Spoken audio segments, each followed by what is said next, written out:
Very good afternoon, welcome to TV5 business lunch. ఇక ఈ రోజు గ్లోబల్ మార్కెట్ల పాజిటివ్ సంకేతాలతో మార్కెట్లు చాలా పాజిటివ్ గా ఓపెన్ అయ్యాయి. ప్రస్తుతం కూడా చాలా పాజిటివ్ గా ట్రేడ్ అవుతున్నాయి. ఒక దశలో సెన్సెక్స్ 300 పాయింట్ల పైన లాభపడింది. ప్రస్తుతం 270 పాయింట్ల లాభంతో ట్రేడ్ అవుతుంది. అలాగే నిఫ్టీ విషయానికి వచ్చినట్లయితే కూడా ఉదయం ఒక దశలో 100 పాయింట్ల పైన లాభపడింది. ప్రస్తుతం ఆల్మోస్ట్ 90 పాయింట్ల లాభంతో ట్రేడ్ అవుతున్నాయి. ఇక ఇండెక్స్ వైజ్ గా చూసినట్లయితే కూడా దాదాపు అన్ని ఇండెక్స్లు కూడా లాభపడుతూనే ఉన్నాయి. మెయిన్ ఇండెక్స్ అలాగే మిడ్ క్యాప్, స్మాల్ క్యాప్ అన్ని ఇండెక్స్లు కూడా లాభాల్లోనే ఉన్నాయి. సెక్టర్ వైజ్ గా చూసుకున్నట్లయితే కూడా దాదాపు అన్ని సెక్టర్స్ లాభాల్లోనే ట్రేడ్ అవుతున్నాయి. అత్యధికంగా టెక్ అండ్ బ్యాంకెక్స్ ఇవాళ టాప్ గెయినర్స్ గా చెప్పుకోవచ్చు. ఆల్మోస్ట్ 1.9% టెక్ లాభపడుతుండగా బ్యాంకెక్స్ ఆల్మోస్ట్ 1.75% లాభాల్లో ట్రేడ్ అవుతున్నాయి. ఇక ఎన్ఎస్సి నిఫ్టీ ప్యాక్ ను ఒకసారి చూసినట్లయితే నిఫ్టీ 50 ప్యాక్ లో మొత్తం ఇవాళ గ్రీనరీ కనబడుతోంది. ఏ చివర కూడా రెడ్నెస్ అనేది కనిపించట్లేదు. ఐడియా ఇవాళ టాప్ గెయినర్ గా కనబడుతుంది. మోర్ దెన్ 6.5% లాభాల్లో ట్రేడ్ అవుతుంది. ఆ తర్వాత ఆర్కమ్ కూడా 5.5%, ఆ తర్వాత ఐడిఎఫ్సి, టాటా మోటార్స్ ఆ తర్వాతి స్థానంలో గెయిన్స్ లో ట్రేడ్ అవుతున్నాయి. ఇక బ్రెడ్త్ కూడా చూసినట్లయితే అబ్సల్యూట్ పాజిటివ్ గా కనబడుతుంది. 1000 స్టాక్స్ అడ్వాన్స్ లో ఉండగా జస్ట్ 250 స్టాక్స్ డిక్లైన్స్ లో కనబడుతూ ఉన్నాయి. ఇక ఇవాళ మార్కెట్ గురించి విశ్లేషణ అందించడానికి అనలిస్టులు బాలసుబ్రహ్మణ్యం గారు, శేషు గారు ఇద్దరు ప్రస్తుతం మన స్టూడియోలో ఉన్నారు. వెరీ గుడ్ ఆఫ్టర్నూన్ అండి. గుడ్ ఆఫ్టర్నూన్ బాలు గారు. చాలా రోజుల తర్వాత ఇది నిజంగా గుడ్ ఆఫ్టర్నూన్ లాగే కనబడుతోంది. మార్కెట్లన్నీ చాలా గ్రీన్ గా కనబడుతున్నాయి. స్పెషల్ రీజన్ ఏమైనా ఉందంట? స్పెషల్ రీజన్ అంటే ఏం లేదండి, మనకి జస్ట్ ఒక మాన్సూన్ కూడా బాగానే హిట్ అయింది. సో అదొకటి positive news. But last few days నుంచి చూస్తుంటే కూడా మనకి continuous streak of good information వచ్చినా గానీ మనకి అంతగా మేజర్ గా డిస్కౌంట్ కాలేదు. కానీ నిన్న చూసుకుంటే మనం అమెరికన్ మార్కెట్స్ లో pending home sales almost 6.5% up ఉంది. కాబట్టి అది చాలా పాజిటివ్ సంకేతంగా ఉంది. అందుకని డౌ జోన్స్ కూడా 200+ పాయింట్స్ క్లోజ్ అవడం జరిగింది. సో దాని రిపర్క్యూషన్స్ ఇవాళ మనం చూస్తున్నాం. క్యాస్కేడింగ్ ఎఫెక్ట్ యూరోపియన్ మార్కెట్స్ చాలా స్ట్రాంగ్ ఉన్నాయి. మార్నింగ్ నుంచే కూడా మన మార్కెట్స్ డెఫినెట్లీ చాలా స్ట్రాంగ్ ఓపెన్ అవడానికి కారణం మాత్రం డెఫినెట్లీ గ్లోబల్ సంకేతాలే. బట్ యూరోజోన్ ప్రాబ్లమ్స్ కొద్దిగా సైడ్ లైన్ చేసి ఆల్మోస్ట్ ఎంత ఉన్నాయనేది మనం ఇప్పటిదాకా కూడా డెప్త్ ఆఫ్ ద ప్రాబ్లం మనకి తెలియదు. సావరిన్ డెట్ డిఫాల్ట్స్ నుంచి ఏదైనా ప్రైవేట్ సెక్టర్ బ్యాంక్స్ దాకా ఇది పర్కులేట్ అవుతుందా లేదా అనేది కూడా ఇప్పటిదాకా క్లారిటీ లేదు. But even otherwise pending home sales data బాగా వచ్చింది యూఎస్ లో. కాబట్టి మార్నింగ్ ఏషియన్ మార్కెట్స్, ఇప్పుడు పొద్దున్న మన మార్కెట్స్ ప్లస్ యూరోపియన్ మార్కెట్స్ అన్ని కూడా ఉన్నాయి. ప్లస్ వాల్యూ బయింగ్ అనేది కొద్దిగా కొన్ని సెక్టర్స్ లో డెఫినెట్లీ జరుగుతోందండి. సో ఎప్పుడైతే మనకి మార్కెట్ వీక్నెస్ కనిపించిందో అటువంటిప్పుడు వాల్యూ బయింగ్ అనేది జరుగుతుంది.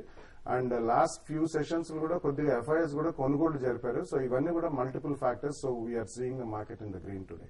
ఓకే, అలాగే శేషు గారు, ఎప్పుడు మనం మార్కెట్ లాభపడినా నష్టపోయినా ఎక్కువగా చూసేవి వాల్టైల్ గా ఉండేది మెటల్ అండ్ రియాలిటీ సెక్టర్స్. కానీ వాళ్ళ అనూహ్యంగా టెక్ అండ్ బ్యాంకెక్స్ టాప్ గెయినర్స్ గా ఉన్నాయి. దీనికి ఏమైనా స్పెషల్ రీజన్ ఉందంటారా? అంటే మెటల్ స్టాక్ అయితే గ్లోబల్ గా కూడా మెటల్ స్టాక్స్ ఒకవేళ ఈవెన్ లాస్ట్ నైట్ కొంత మెటల్ పెరిగినా కూడా గ్లోబల్ గా మెటల్ స్టాక్స్ అంత పర్ఫార్మ్ చేయడం లేదు. దాంతోపాటు రీసెంట్ గా చూస్తే హై నుంచి ఒక 20-25% దాకా కొన్ని స్టాక్స్ పడడం జరిగింది. సో అవి కోలుకోవాలంటే ఇప్పట్లో అయ్యేది కాదు. చాలా స్ట్రాంగ్ రీబౌండ్ అంటే మార్కెట్ లో బాగా ఫండ్స్ ఎక్కువ, లిక్విడిటీ ఎక్కువైపోయి మార్కెట్ లో తర్వాత గ్లోబల్ మెటల్ ఇండెక్స్ అని కూడా చాలా బాగా పెరిగి అప్పుడే చాలా ఫాస్ట్ గా పెరిగే అవకాశం ఉంది. అయితే ఇప్పుడు పరిస్థితులు ఏంటంటే మెటల్ కి ఇంకా మెటల్ కౌంటర్స్ లో ఇంకా వీక్నెస్ అనేది ఉండే అవకాశం ఉంది. అఫ్ కోర్స్ ఈ రోజు పాజిటివ్ లో ఉన్నా కూడా ఇది ఒక రోజే ఉండే అవకాశం ఉంది. మళ్ళీ రేపటి నుంచి మళ్ళీ యాజ్ యూజువల్ మళ్ళీ మెటల్ కౌంటర్స్ లో హైయర్ లెవెల్ సెల్లింగ్ అనేది కనపడుతుంది. అయితే ఇంకా రియల్ ఎస్టేట్ విషయానికి వస్తే రియల్ ఎస్టేట్ స్టాక్ చూస్తే ఇది కూడా సేమ్ మెటల్ లాగే గత ఒక 2 months నుంచి కంటిన్యూస్ గా హై నుంచి పడడం జరిగింది. దాని తర్వాత ఈ స్టాక్స్ అన్ని కూడా హై బీటా స్టాక్స్, దీంతో పాటు ఈ డెట్స్ కూడా ఎక్కువ ఉన్నాయి. అందుకని ఏంటంటే మార్కెట్ లో లిక్విడిటీ ఎక్కువ అయినప్పుడే ఇటువంటి స్టాక్స్ లో మనీ అనేది ఫ్రెష్ మనీ అనేది వస్తుంది. దాంతోపాటు టెక్నికల్ గా వీక్ ఉండేటప్పుడు షార్ట్ సెల్లర్స్ బాగా ఇటువంటి కౌంటర్స్ లో ఏవైతే వీక్ ఉన్నాయో అటువంటి కౌంటర్స్ లో బాగా షార్ట్ సెల్ చేయడం జరుగుతుంది. దీనివల్ల ఏంటంటే ఈ స్టాక్స్ పెరిగే అవకాశం లేదు. ఈ రోజు కూడా చూస్తే రియల్ ఎస్టేట్ స్టాక్స్ కొంత పెరిగాయి కానీ స్ట్రాంగ్ గా రీబౌండ్ అయితే కాలేదు. డిఎల్ఎఫ్ కానీ, యూనిటెక్ కానీ, ఇంకా ఐబీ రియల్ ఎస్టేట్ ఇవన్నీ కూడా ఏంటంటే స్ట్రాంగ్ రీబౌండ్ కాలేదు. 1%, 1.5% దాకా పెరగడం జరిగింది. ఏదైనా కూడా అంటే వీటికన్నా ఏంటంటే రీసెంట్ గా స్ట్రాంగ్ ఉన్న బ్యాంకింగ్ స్టాక్స్ ఒకటి బాగున్నాయి. తర్వాత టెలికాం నిన్న బాగా లాభం, టెలికాం స్టాక్స్ లో ఐడియా, ఆర్కామ్ ఈ రోజు కూడా బాగా లాభపడ్డాయి. తర్వాత హిందుస్థాన్ యూనిలివర్ సర్ప్రైజింగ్ ఈ రోజు ₹8 దాకా పెరగడం జరిగింది. ఎందుకంటే మాన్సూన్ ఒకటి పాజిటివ్ న్యూస్ ఉండడం వల్ల ఈ హిందుస్థాన్ యూనిలివర్ పెరిగింది. ఇవన్నీ చూసుకుంటే నిఫ్టీలో ఒక సిప్లా తప్ప ఆల్మోస్ట్ అన్ని స్టాక్స్ పాజిటివ్ లో ఉన్నాయి. దీనివల్ల మార్కెట్ చాలా స్ట్రాంగ్ ఉన్నాయని చెప్పొచ్చు అండి. ఓకే అండి. వాటి ఫస్ట్ కాలర్ హైదరాబాద్ నుంచి గుప్తా గారు ప్రస్తుతం లైన్ లో సిద్ధంగా ఉన్నారు. వారితో మాట్లాడదాం. హలో చెప్పండి. హలో చెప్పండి. Good afternoon. సార్, మేము మంత్లీ 10,000 ఏమో ఇన్కమ్ ట్యాక్స్ కోసం ఏమో ఇన్వెస్ట్ 3 years వరకు చేద్దాం అనుకుంటున్నామండి. ఆహా. అయితే అది ఎందులో పెడితే బాగుంటుంది? అంటే మీరు ఓన్లీ ఇన్కమ్ ట్యాక్స్ కోసమే దీన్ని ఇన్వెస్ట్ చేయాలనుకుంటున్నారు? years వరకు పెట్టాలనుకుంటున్నామండి. ఓకే, ఎగ్జామ్షన్స్ వరకు.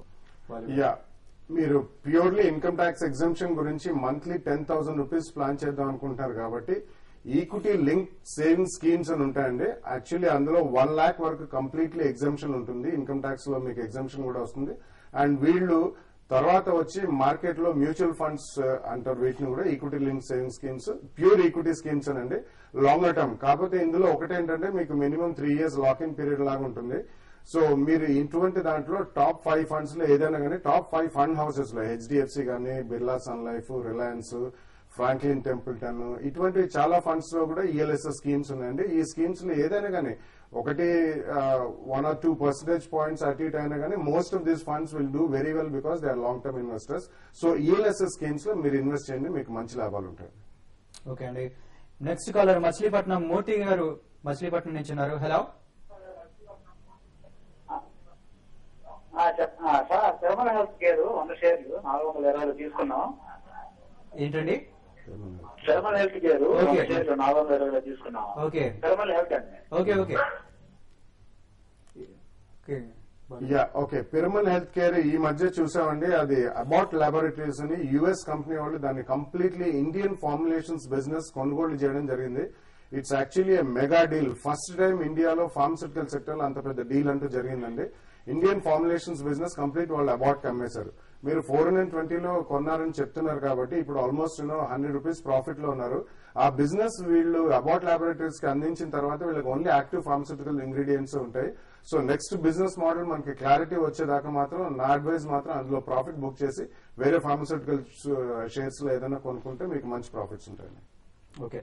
ఇప్పుడు మరో కాలర్ జనార్దన్ గారు ప్రస్తుతం లైన్ లో ఉన్నారు. Hello. Hello sir, good morning sir. Good afternoon అండి, చెప్పండి. జనార్దన్ గారు నుంచి మాట్లాడుతున్నాను. చెప్పండి.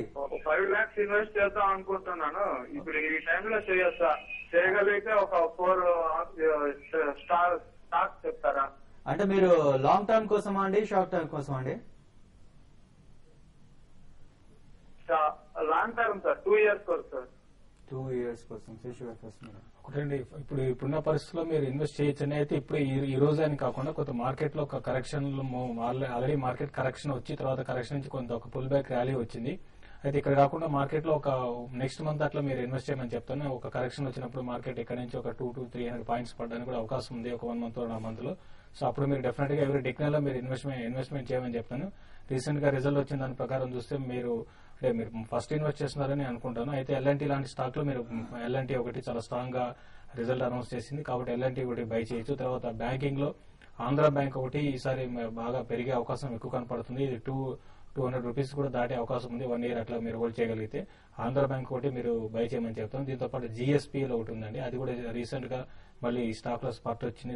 ఆ స్టాక్ దాన్ని కూడా మీరు లాంగ్ టర్మ్ ఇన్వెస్ట్మెంట్ కి బై చేయొచ్చు. కరెంట్ అవర్స్ నుంచి డెఫినెట్ గా ఈ 3 స్టాక్స్ మీరు మంచి ఎవరి డిక్లైన్ బై చేస్తే ఫ్యూచర్ లో మీకు 1 year 1.5 year లో మంచి రిటర్న్ వచ్చే అవకాశం ఉంది. దీంతో పాటు ఫార్మాలో ర్యాన్ బ్యాక్సీ కూడా ఒకటి ఉందండి, దాన్ని కూడా మీరు బై చేయొచ్చండి. ఓకే. నెక్స్ట్ కాలర్ అజయ్ గారు